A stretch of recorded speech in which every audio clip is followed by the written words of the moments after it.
My name is Veronika Edali. I'm a CEO of a modest activewear brand, Fifth Generation Apparel, a content creator and photographer.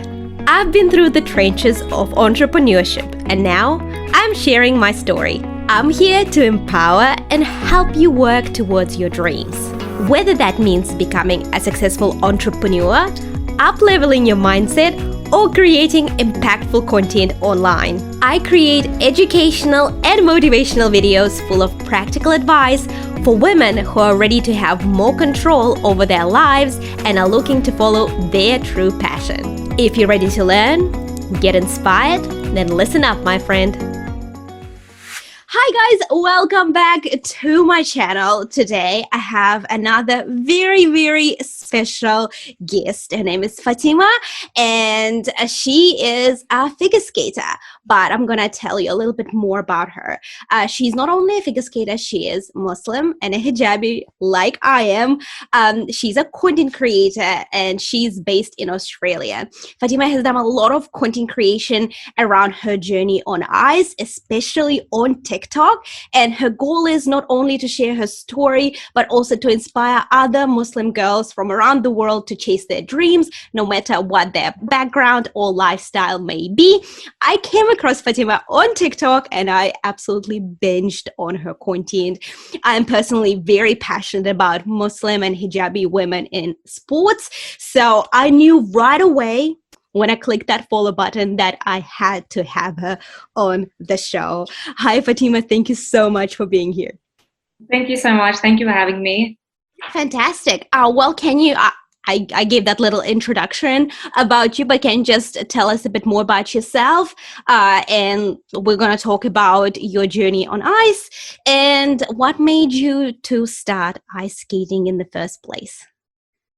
Sure. So like your introduction was fabulous. So my name is Fatima Ibrahim. I'm based in Sydney, Australia. So I first started skating when I was 12. And for me, it was just, there was an ice rink 5 minutes away from home. Everyone at school was doing a sport and I just wanted to find a sport that I liked. So I just forced my parents to take me to the ice rink. I signed up for lessons and then I loved the sport and I did it until I was 14. After that, I stopped because of school and like commitments. And as an adult, when I finished high school, I sort of had this aim that I wanted to go back to the sport. So I've been back for around 2 years since I was 19. Oh, wow. Because you started at 12 and that might be considered quite late for a sport like figure skating. How did you find that? Yeah, it is considered quite late, but I think for me, it was always something for fun. Especially I think in my background, sport isn't taken like as a competitive thing. It's more recreational. So even though I was 12, it was sort of, I go skating once a week, I do my lesson and that was it. But even in those 2 years, even though I was only skating once a week, I learned so many skills and it was still so fun. Oh, that's great. I personally love ice skating. I'm originally from Russia and I started skating for fun when I was 3, just because this is something that you do in the winter, outdoors, if you live in a place like that. It's probably very much true for Canadians as well because of the weather. So yeah, I absolutely loved ice skating and actually miss it. So yeah, when I found your profile and watched your content, I was just like, this is so cool. I find the sport so graceful and I just, I can only imagine how much training goes into it. And I've noticed you've been working on things like axles, which I find fascinating. So how often do you train now? So my training schedule differs week to week because as an adult, you obviously have a lot more commitments. Right now, I aim for 3 times a week and hopefully try to increase that to 4 or 5 when I have more free time. But of course, as an adult, for me, I juggle university and work as well. So that is one of the challenges of returning to the sport as an adult. Yeah. So, and what are you studying? So I'm in my fifth year of law school right now. That might be quite a lot, eh? Yeah, it is. But that's why skating is great. It's a good outlet from a long day of work, a long day of study. you have time to switch off and take care of your health. Oh, exactly. And it's so important. I can definitely relate to that. Fitness is something that I use to decompress and to recharge my batteries and kind of like switch off a little bit, just because I'm a business owner, I'm a mom, my brain is operating at 100 miles per hour all of the times, even at night. There is no off switch whatsoever. So fitness definitely helps balancing me out. It's so important just to maintain your mental health as well, to have that outlet. Well, let's talk a little bit more about how you balance your full-time job, your studies, and skating. Is there anything you do to kind of like keep it all organized? So you kind of, that's a lot to juggle. Yeah. So what I've recently started doing is with a lot of figure skaters, we train in the early mornings.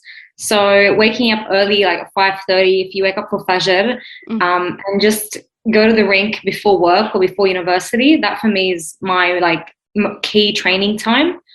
Even in the evenings as well, sometimes after work, after uni. So those time slots for me I use for skating. You have to be obviously pretty organized with your time and to have that set out. But I think the main reason I've been able to still skate is waking up early to have that extra time. What do you prefer, the morning or the evening? Honestly, when I first got back to skating, I could not do morning sessions. Like I spent probably 2 years avoiding morning sessions, and I can't wake up early, and I don't function at this time. But recently I've been actually waking up early in the morning, and I actually really enjoy it. So I think you have to just train your body to get used to it. Yeah. Oh, that's great. And have you found that when you skate first thing in the morning, have you found a difference in like how you feel about the rest of your day for you? Oh yeah, it sets you up so nicely for the day, and you have a lot of energy, and you feel like you've accomplished so much like early on. So I really like it. That's great. I can definitely relate to that as well. I would like to talk more about your experience being a hijabi figure skater, in terms of like, how it's been like for you. Have you noticed any challenges? What about the dress code? All of that stuff. I think the rink I skate at is amazing because it's so diverse. I'm from Western Sydney in Australia, and it's one of the most diverse places in Australia. So that's reflected at the ice rink. So I never experienced like any discrimination, or I never felt out of place. So thankfully my hijab was never a barrier to anything in terms of my athleticism. The only time I found it difficult, I found that my hijab made things hard for me, was when I wanted to compete, and looking for an outfit that was appropriate to skate in was a challenge, just because traditionally the dresses are quite short. So that was when I found, oh, this is a bit difficult. There aren't many modest options for skating dresses. But there are definitely like ways around that, and there are people making more modest dresses now. So that was probably the one experience I had where my hijab was a challenge. But other than that, my experiences have been very positive. Do you think it's improved in the recent years with, being more diverse in the competitive space?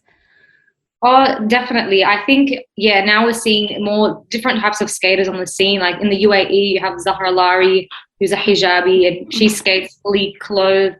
And I think there was a rule against hijab with the International Skating Union, and she changed that. So we're just seeing more diversity in all sports, and it's also reflected in skating. So I do think things are getting better. Yeah, Alhamdulillah, definitely heading in the right direction. So we talked a little bit about it, but how do you stay motivated? Like you said, you are trying to go skating at least 3 times a week, and you wake up early. Like, what is there something that you do to get yourself out of bed? Like, is there something practical and tangible that you do that can help somebody as well? I think the main reason or the main point is you need to find the rationale behind why you do what you do. So that motivates me the most. Like, why do I wake up early at 5:30 while everyone is sleeping to skate? And for me, the love of the sport is what drives me. There's no other reason. Like, I'm doing this for myself. It's something I love, it's something I'm passionate about. So that's not very tangible, but in terms of intangible things, that's what drives me. In terms of the more tangible things, I think having goals in a certain sport definitely drives you. So for me now, landing an axle, working on double jumps, those are more challenging elements. They require an increase in training time. You need to strengthen and condition off the ice as well. So a lot more dedication required. But having that tangible goal there in the back of my mind motivates me to get out of bed in the morning. Mm-hmm. That's great. This is so valuable. Do you do anything else in terms of your training besides just ice time? Do you do anything else to, improve on ice? Yeah, I think most figure skaters have an off-ice element of their training. So we have to work out off the ice. We do a lot of core strength, a lot of lower body strength, just to be able to have the power to do jumps, and even like a lot of spins require a lot of flexibility. So I definitely do my normal workouts as well, or I try to. I've been pretty bad for the past 2 weeks, but generally I do try to do my own workouts at least 3 times a week. Mm-hmm. Yeah, this is great. I'm very interested in the doping, as you can tell. Okay, what has your biggest struggle been on ice to this point? I think coming back as an adult to it compared to being a child is pretty different. So when you're young, you have no fear. You will try things, and you're not scared of falling. But when you're an adult, your fear holds you back a lot. So now working on axles and double jumps, my fear of injury, my fear of falling, that holds you back a little bit. Overcoming those mental barriers is something that I wasn't expecting in the sport. But I think it definitely, when you overcome those barriers, it makes you more resilient, and it transfers into all elements of your life. So it's great. Yeah. Yeah, I can definitely relate to that. Well, I can't even hop on the bike. Like, the thing is, as a child, I missed that window of opportunity because in Russia, I lived not in when I was in my very early childhood, when you learn how to ride a bike, I was living in a very dangerous neighborhood. So I couldn't just go and ride a bike. So I was mostly, and my parents were working so much, my kind of outdoor activities included hanging out on the balcony because so I missed that window of opportunity. And now I can't even get on the bike just because I have that fear of falling. And being a mom to 2 young kids, I'm like, I need to be able to take care of them. I need to stay alive, whatever it takes. It just adds this extra layer of anxiety. So I can definitely see exactly what you mean. And last time I went ice skating, like ages ago, but a year before I left Russia, I got my worst injury ice skating, which is not that bad if you think about it, because I've always been such a cautious kid. So I never broken anything. I've never been through any of that and never dislocated it. I've just always been so cautious. So yeah, this is my worst injury. I was with my friend. She was behind me and she was kind of pushing me while we were just goofing around. I was 14 at the time. She was pushing me at the back, and I was wearing figure skates, and I kind of tripped on them, and I fell, and she flew over me. Oh my God. And her skate cut my pinky. Okay. It split it open right here. Oh my God. I still have a scar, and it bled for like hours. It's a small cut, but it's a very deep cut, and it wouldn't stop bleeding. There was blood everywhere on ice. It was pretty gory, but yeah. Do you have any injuries that you've sustained on ice? What is your kind of scariest injury? I do have a scar from a few weeks ago. I was doing a spin where you grab your blade, and I usually wear gloves, so this doesn't happen, but I had taken my gloves off. I did cut my finger, and there was blood splattered on the ice, but that healed really fast, and it didn't need stitches, thankfully. So those are very frequent with skaters. We cut our fingers all the time if we do anything that requires for you to grab your blade. In terms of, thankfully, I haven't had any serious injuries, alhamdulillah. Like, you have the occasional sprain. Like, I've got an adductor strain at one point. but nothing that's taken more than a week to heal. And sometimes if I'm doing a lot of jumping off ice, an Achilles tendon would be a little bit, sore, or an overuse injury of that kind. But thankfully, nothing serious yet. Alhamdulillah. Because I didn't want to ice skate after that for a little while until I kind of forgot what happened. The sport, it's scary at the end of the day. Even till now, things scare me. Yeah, it's very fascinating. What is something that you're going to work on in the near future? What's your next goal when it comes to ice skating? So for me now, like I was saying before, landing an axel consistently and double jumps is something I really want. Next year, hopefully, to compete again. I've only competed once, and then we had COVID that hit and disrupted that. So maybe getting back into some competitions would be great. I think those are my goals. That's great.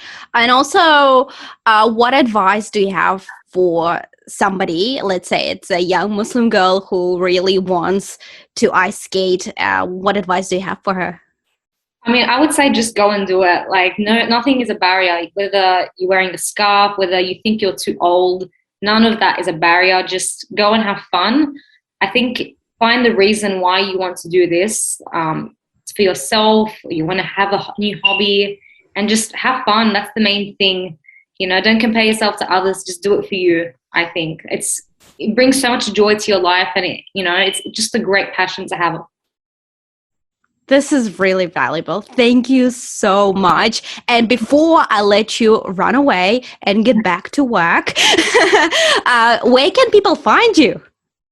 I'm on TikTok, Fatty Skates. That's my username. I'm also on Instagram recently, also under the same name. So that's where you can find me. Hopefully I'll be posting videos of my progress. That would be wonderful. I'll definitely be standing by for those. And if you guys didn't catch it, I'm going to leave it on the screen. I'm going to leave it in the description below. If you're listening to the podcast, all of the details and resources and links will be included in the show notes. Fatty? Fatima, you are an inspiration. Thank you so much for showing up. It's very important for us and, for women in sports, hijabi women, to show up, share their process, document their journey, because you don't know who is watching, and your videos might inspire somebody to start working on a new skill, stepping up, following their passions, start taking action. So that's what I'm here for, and I know that's what you're here for as well. So I want to thank you for that. Thank you.